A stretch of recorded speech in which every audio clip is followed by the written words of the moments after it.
છે એટલે ટ્રાવેલિંગમાં પહેરવા જો આવી રીતના ચાલો આખા જો આટલી વસ્તુ છે ને હેન્ડ બેગમાં જાશે આની અંદર એક્સ્ટ્રા પૈસા મૂકીને અંદર બેગમાં થવા માટે આ છે ફાઉન્ડેશન જો બધું જ છે ને બેગમાં આવી ગયું છે પર્સ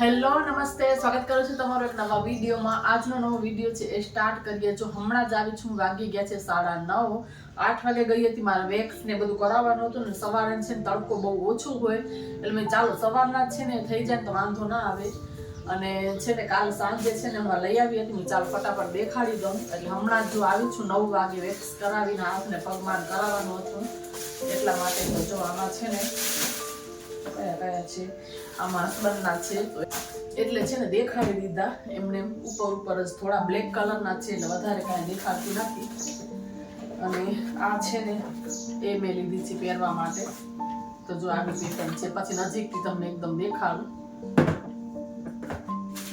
બોક્સમાંથી છે ને કાઢી લીધા છે આ વ્હાઈટ કલરના બૂટ છે ને લઈ આવી છું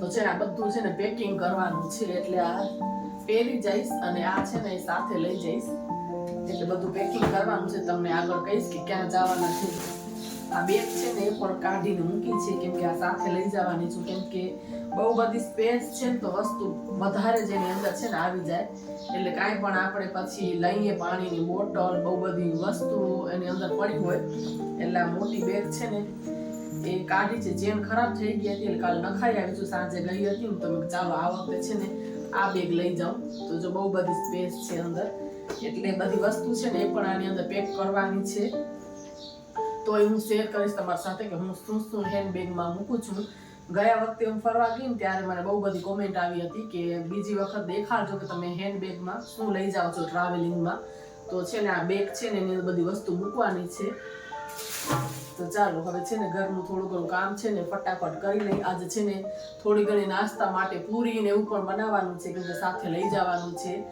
થેપલા ને કેમ કે પછી તો બહારનું ખાવાનું જ છે તો એક દિવસ તો છે ને ઘરનું ખાવા મળે ને તો મજા આવે પછી બહારનું ખાઈ ખાઈને છે ને કંટાળી જાય છે મજા નથી આવતી ઘર જેવો ટેસ્ટ નથી મળતો એટલે એક દિવસનું છે ને અમે લોકો ઘરેથી બનાવીને જ લઈ જશું એટલે થેપલા ને એવું બધું બનાવી જશું એ રાત્રે બનાવીશ પણ બપોર પછી જોઉં કે પૂરી ને છે ને એ બનાવી લઉં મેથી વાળી એટલે દેરાણી અમે બંને થોડો થોડો નાસ્તો બનાવશું જો આવી પેટર્ન છે એટલે ટ્રાવેલિંગમાં પહેરવા માટે જ લીધી છે એટલે આમ એટલે છે ને આવી રીતના છે એટલે જો આમ પહેરવાની મજા આવે અને અહીંયા પણ આવી રીતના અંગૂઠાવાળી છે આ લઈ આવી છું અને વ્હાઈટ કલરના આ બૂટ છે ને એ લીધા છે તો જો બહુ મોંઘા નથી લીધા કેમ કે મારી પાસે છે એટલે જો આ પછી આટલાના જ છે અને મને આ કેટલાના 350 કે 450 આ જોડી છે ને એ પડી છે તો જો સરસ લાગે છે આ આવી લાગે છે જો હજી કામ બધું બાકી છે જો અહીંયા બે બેગ છે ને રેડી રાખ્યા છે આની અંદર થોડાક કપડાં હજી નાખવાના છે એટલે જો અહીંયા મૂક્યા છે કાલ છે ને નીકળવાનું છે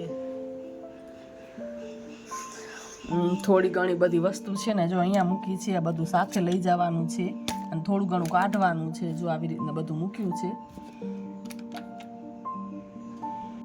તો ચાલો હવે ઘરનું કામ કરવાનું છે એના પહેલાં છે ને હેરમાં મારે મહેંદી એપ્લાય કરવાની છે તો ફટાફટ એ કરી દઉં એટલે ઘરનું કામ કમ્પ્લીટ થાય ત્યાં સુધી વાળમાં છે ને સરસ મહેંદીનો કલર આવી જાય અને કન્ડિશનરનું પણ કામ કરે છે એટલે મેં ચાલો પહેલાં છે ને મહેંદી લગાવી લઉં અને કામ પણ કરી લઉં અને આજ બહુ બધું કામ કરવાનું છે કાલ સવારે વહેલા નીકળવાનું છે ને એટલે પૂરી બનાવવાની છે થેપલા બનાવવાના છે ઘરના બધા કામ બાકી છે બેગ્સમાં બધી વસ્તુ નાખવાની છે હેન્ડ બેગમાં અને કપડાં 1-2 જોડી છે ને ફિટિંગ કરવા આપ્યા છે તો એ નાખવાના છે એટલે એટલા બધા કામ થઈ ગયા છે એટલે ફટાફટ છે ને હવે હાથ ચલાવીએ અને પહેલાં તો છે ને ચાલો મહેંદી નાખી દઉં ને પછી કામ છે ને કરું હજી રસોઈ પણ બનાવવાની છે એટલા બધા કામ છે ચાલો ફટાફટ કરી લઈએ જો મહેંદી છે ને પલાળીને કાલ રાત્રે જ મૂકી દીધી હતી દહીં નાખીને એટલે છે ને હવે અત્યારે જો અંદર વ્હાઈટ હેર થઈ ગયા છે ને બહુ જ, તો બધી જ છે ને જો આવી રીતના ચાલો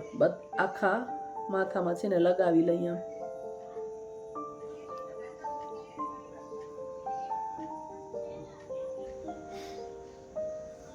તો છે ને મહેંદીનો બહુ જ સરસ છે ને કલર આવશે હાથમાં, તમે જોઈ શકો છો. તો મેં કાલ રાત્રે છે ને દહીં નાખી અને મહેંદી પલાળી હતી, અને કઈ મહેંદી પલાળી છે ને એ તમને દેખાડું. તો બહુ જ સરસ છે ને, ડાર્ક કલર જોતો હોય ને તો સરસ માથામાં કલર આવી જાય છે. તો આ મિલન મહેંદી છે ને એ છે ને મેં પલાળી દીધી હતી રાત્રે, તો જો અત્યારે નાખી દીધી છે માથામાં. અને ઘરનું કામ કરીશ ને તો 2 કલાક તો કમ્પલસરી હું રાખું જ છું, તો જ કલર આવે છે. જો એટલા બધા કાઢ્યા છે, હવે કયા લઈ જાઉં ને એ વિચારું છું. આમાં છે ને આ વ્હાઈટ છે, આ બે સેમ છે, વધારે છે ને હું આ જ લઈ જતી હું. ચલો મને એમ થાય છે કંઈક અલગ લઈ જાઉં. આમાં પણ છે, આમાં છે, આવા છે ને હજી એક છે પણ મળતા નથી, ક્યાં મુકાઈ ગયા છે. એટલે પેટર્ન અલગ છે પણ હવે ખબર નહીં, હું કારી તરાવડી વચ્ચે ગઈ ત્યારે ત્યાં લઈ ગઈ હતી, ત્યાં મુકાઈ ગયા છે કે મને યાદ જ નથી આવતા. તો જો હવે આમાંથી મને એમ થાય છે આ લઈ જાઉં એમ. જો આટલી વસ્તુ છે ને હેન્ડબેગમાં જાશે. જો એક હેન્કી છે, એક માસ્ક છે, આ ગોગલ્સ છે, આ દવા છે એ છે બધી, આ છે બધી દવાઓ જે માથાની ને પેટની ને, આ ટીપા છે મારે આંખના એટલે આ ગોળી જશે. પછી વાઇપ્સ એની જરૂર પણ પડે એટલે એક મારા દીકરાની બેગમાં જશે, એક મારી બેગમાં. ફેસ વોશ, આ છે બિંદી, પરફ્યુમ નાનું એવું, અને આ એડિટિંગ કરીશ તો મારા ચશ્મા અને વોલેટ. અને આની અંદર એક્સ્ટ્રા પૈસા મૂકીને અંદર બેગમાં મૂકી દઈશ, એટલે બધા મેન પર્સમાં ન મૂકવા પડે. વારે ઘડી આપણે શોપિંગ કરીને ખોલવું હોય તો પછી બધા પૈસા આની અંદર ન મૂકું, થોડાક આની અંદર મૂકીને અલગ મૂકી દઈશ. અને જો આની અંદર બધી વસ્તુ છે તૈયાર થવા માટે. આ છે ફાઉન્ડેશન, કોમ્પેક્ટ, બટરફ્લાય, લિપ બામ, પછી આ લિપસ્ટિક ને બ્લશર બંનેમાં કામ આવે. એક ક્લચ અને 2 એવા આપણે આ લીધા છે બ્રેસલેટ પહેરવા માટે. બહુ કાંઈ ખાસ વધારે નથી લીધું, બસ આટલી વસ્તુ છે ને બેગમાં ગોઠવી દઉં. જો બધું જ છે ને બેગમાં આવી ગયું છે. પર્સ, 2 ગોગલ્સ છે બધા, આની અંદર ક્રીમ ને એ બધું છે, આમાં વાઇપ્સ છે. આ તો ખાસ રાખવું જોઈએ કેમ કે ગરમી બહુ હોય ને, એટલે જો બધું જ એની અંદર આવી ગયું છે. અને હજી પણ છે ને આ પાછળવાળું ખાનું છે ને એ આખું જ ખાલી છે. આ ખાનું છે ને એ આખું ખાલી છે, જો છે ને આખું ખાલી છે. એટલે આની અંદર પાણીની બોટલ ને એ બધું રહી જાય. એટલે જો હજી પણ આટલી બધી અંદર જગ્યા છે, સ્પેસ છે એમ. એટલે આ બેગ છે રેડી. તો ટ્રાવેલિંગમાં લઈ જવા માટે મસાલાવાળી પૂરી બનાવવાની છે. તો જો ઘઉંનો લોટ લીધો છે, કસૂરી મેથી, તલ, હળદર, હિંગ, મીઠું, ધાણા જીરું, લાલ મરચું બધું જ નાખી અને સરસ રીતે કઠણ લોટ છે ને એ બાંધીશ. એટલે તેલનું મોણ થોડું વધારે નાખીશ એટલે સરસ પોચીને ક્રન્ચી થાય. તો જો અહીંયા તેલનું મોણ નાખી અને પછી કઠણ એવો છે ને લોટ છે ને પૂરીનો બાંધીને થોડી વાર મૂકી દઈશ. પછી એની પૂરી વણી અને પછી તળીને ટ્રાવેલિંગમાં લઈ જાય છે, કેમ કે બહાર પછી આપણને છે ને ખાઈ ખાઈને કંટાળી જાય બધું. એટલે ઘરનું થોડુંક સાથે હોય ને તો પછી વાંધો ના. ક્યારેક રસ્તામાં છે ને એક્સપ્રે હાઈવે આવે ને ત્યારે વચ્ચે કાંઈ જ ના આવે, ન હોટલ કે ન કાંઈ પણ, ત્યારે પછી ભૂખ લાગે ને તો જો બેગમાં આવું હોય ને તો થોડું ઘણું બધાને ખાવા કામ આવે. અમારી સાથે ઘણી વખત એવું થયું છે કે જ્યારે એક્સપ્રે હાઈવે આપણે ચડી જાય ને ત્યારે રસ્તામાં કાંઈ જ નથી આવતું, તો પછી એવું બધું હોય ને ઘરનું તો ચાલે ખાવા માટે. એટલે જો પૂરી છે ને અહીંયા વણવા મંડી ગયા છીએ, હું વણું છું, સાથે છે ને બાજુમાં એક માસી છે ને એ પણ મને આવ્યા હતા મદદ કરવા માટે. જો બધી જ પૂરી વણાઈ ગઈ છે. અહીંયા કને તેલ છે ને એ પણ મૂકી દીધું છે ગરમ થવા માટે. અને સરસ મજાની ક્રિસ્પી ક્રન્ચી એવી પૂરી છે ને તળી લીધી છે, ને એવી સરસ ક્રન્ચી થઈ છે, ખાવામાં બહુ જ પોચી ને આમ ક્રન્ચી. એટલે બધી જ જો પૂરી તળી અહીંયા ઠંડી થઈ જશે ને પછી ડબ્બામાં ભરીશ. એટલે બહુ બધી પૂરી હતી ને એટલે ન્યૂઝપેપર ઉપર મૂકી છે. એટલે કોઈ એવું ન કહેતા કે ન મુકાય, મને ખ્યાલ છે, પણ એટલી બધી પૂરી હતી ને એટલે ટીશ્યુ પેપરમાં તો આવે નહીં, એટલે પછી મેં આવી રીતના મૂકી છે. તો જો બધી જ પૂરી તરી લઈશ. અને આ જેટલું બધું કામ થઈ ગયું છે, પછી રાત્રે છે ને થેપલા પણ બનાવવાના છે ને અહીંયા કન જો પૂરી બની જાય ને પછી ઠંડી થઈ જશે એટલે ડબ્બામાં ભરીશ. અને આવી રીતે જો ઘરનું બધું કામ પણ હાલે છે ને તૈયારી તો આપણે એવું થાય કે ક્યાંક ફરવા જવાના તો છેક સુધી છે ને આપણી તૈયારી ચાલ્યા જ કરે. એટલે જો બધી જ પૂરી તરી લઈશ. અને સાંજના ટાઈમે છે ને અહીંયા તડકો મારા કિચનમાં છે ને સામે આવે એટલે થોડી ગરમી પણ વધારે થાય. તો જો પૂરી તમે જોઈ શકો છો એવી સરસ ક્રિસ્પી ને ક્રન્ચી થઈ છે. અને બીજી વસ્તુ જે બધી પેકિંગ કરવાની છે ને એ પણ મેં થોડી ઘણી કરી લીધી છે સાથે લઈ જવા માટે, જેમ કે ચટણી ને કેરી ને કાચી કેરીની ચટણી ને એવું બધું થોડું થોડું બહુ બધું પેકિંગ કર્યું છે. મમરા ને પૂરી ને એ બધું જ પેકિંગ કરી લીધું છે. ને રાતના જો ને થેપલા છે ને એ પણ બનાવી લીધા છે. ને આટલા બધા બનાવ્યા છે એટલે સવારે ચા નાસ્તામાં પણ ક્યારેક ચાલે. તો કાલે બપોરે છે ને આ થેપલા અમે જમવામાં ખાવાના છે. એટલે જો હવે અત્યારે ડબ્બો પેક કરી અને જે રૂમમાં સૂશું ને એસી વાળા રૂમમાં જ ડબ્બો મૂકી દઈશ, એટલે ગરમી આજકાલ બહુ જ બધી છે ને તો ખરાબ ન થાય. અને કિચનની હાલત તમે જોઈ શકો છો. આજુ બધું લઈ જવાનું છે, ડુંગળી ને આની અંદર મમરા અને પૂરી બધું જ આવી રીતના રેડી કરીને રાખ્યું છે. સવાર વહેલું ઉઠવાનું છે. નેક્સ્ટ દિવસ થઈ ગયો છે. સવારના 4 વાગે જ ઉઠી ગઈ હતી, નાહી ધોઈ ચા નાસ્તો ને કરી લીધા છે. ને કપડાં છે ને હવે ચેન્જ કરીશ. તો જો અહીંયા નાઇટ ડ્રેસ મારો કાઢી લીધો છે ને 5 વાગ્યા છે, કેમ કે ચા નાસ્તો કર્યો, દીવા અગરબત્તી કર્યા એટલે કલાક તો થઈ જ જાય.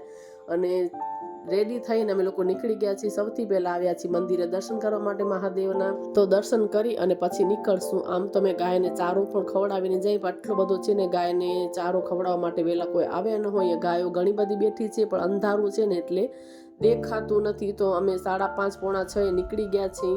થોડું થોડું અજવાળું પણ જો થઈ ગયું છે રસ્તામાં, તમે જોઈ શકો છો. ને સરસ મજાનો જો આમ સૂરજ દેવતા છે ને આમ દર્શન દે છે ને એટલું સરસ આમ લાગતું હતું વાતાવરણ. બપોરના છે ને 2 વાગી ગયા છે. વચ્ચે એક્સપ્રેસ હાઈવેમાં જે રેસ્ટ એરિયા આવે ને ત્યાં જો અમે બેસી અને ઘરનું બધું જ છે ને જમવાનું સાથે લઈ ગયા હતા. થેપલા, મસાલાવાળી પૂરી, મેંદાની પૂરી, ચટણી, છાશ, દહીં, કાચી કેરી, બુંદી એવું બધું જ ઘરનું લઈ ગયા હતા. ને બેસીને સાથે મળીને જમીએ તો બહુ જ મજા આવે. એમ જાણે કે પિકનિકમાં આપણે બધું કેમ સાથે લઈને જઈને મજા આવે, તો એવી રીતના બધું ઘરેથી જો લઈને ગયા હતા. હવે અને જમ્યા કર્યા અને ઘરેથી પાથરણું બધું જ સાથે લઈ ગયા હતા. એટલે ક્યાંય પણ એવી જગ્યા મળે તો સરસ મજા આવે, સાથે બધા બેસીને ખાઈ શકીએ. ઝીંગા પાક ને વેફર ને બહુ બધો નાસ્તો લઈ ગયા હતા. અને પાછા જો નીકળી ગયા છીએ. અમે છે ને સીધા પહેલા સાપુતારા ગયા હતા. તો સાપુતારામાં અમે લોકો એન્ટર થઈ ગયા છીએ. અને વેધર તો એટલું સરસ હતું, બધી ગ્રીનહરી. અને આમે બી એક વરસાદ પડી જાય ને એના પછી તો બહુ જ મજા આવે છે. અને આમે એટલું બધું વેધર સારું હતું. ને આગળનો છે ને વિડીયો એ આપણે નેક્સ્ટ વિડીયોમાં સાપુતારા છે દેખાડશું. આ વિડીયોને અહીંયા છે એન્ડ કરીએ. વિડીયો સારો લાગ્યો હોય અને ચેનલ પર નવા હો તો જરૂર ચેનલને લાઇક, શેર અને સબસ્ક્રાઇબ કરજો. ફરી પાછા મળીએ નવા એક વિડીયોમાં. ત્યાં સુધી બધાને જય માતાજી, જય શ્રી કૃષ્ણ, બાય બાય.